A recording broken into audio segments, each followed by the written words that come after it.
Welcome to Spectral Edition. I'm Tim Prossel. I've got a ghost report here that is not like other ghost reports. For one thing, the reporters get directly involved. They're invited to do an investigation, and this is their chronicle of what happened. But what's particularly interesting is when there is a sense of the reporter in the article, it's almost always the reporter is making fun of the people who claim to see the ghost.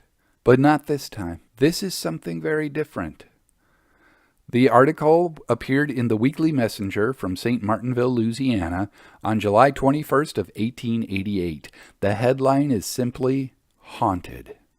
Near the corner of St. Charles and Jackson Streets is a haunted house. Sure enough, haunted.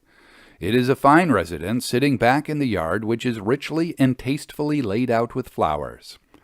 A letter came to this office last week asking us to make enquiries about the place, that they thought it was haunted or was occupied by a gang of burglars who were making the people in that neighborhood believe that the place was haunted.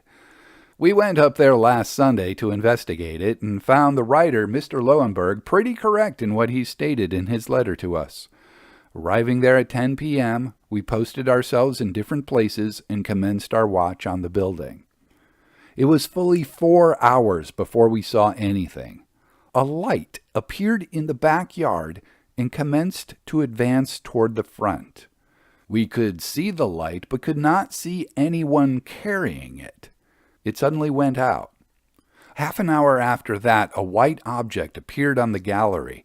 Coming down the steps, it went among the flowers. At the same time, the light we had seen came shooting from the backyard and stopped directly in front of the figure in white, who held out his hand and took it. This was more than we could stand. Picking up a good many bricks, we commenced pelting the figure in white. We are positive we sent several bricks through it, but it still stood there. Finding no more bricks or rocks handy, we stopped throwing. We watched the figure in the light for fully 10 minutes before it disappeared, and then went up the side of the house to the roof. It walked on the guttering of that roof for some time, and suddenly vanished. We heard chains rattle, bells ring, and several shrieks. It was nearly 5 o'clock Monday morning before the noises ceased. We left deeply impressed that the house was surely haunted. Those who do not believe that it is haunted, go up there and see.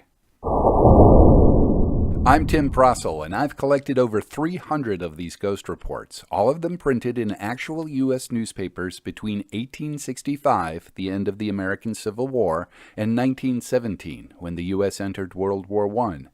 I've chosen the scariest, the most intriguing, and a few of the funniest for a book titled Spectral Edition, Ghost Reports from U.S. Newspapers 1865 to 1917.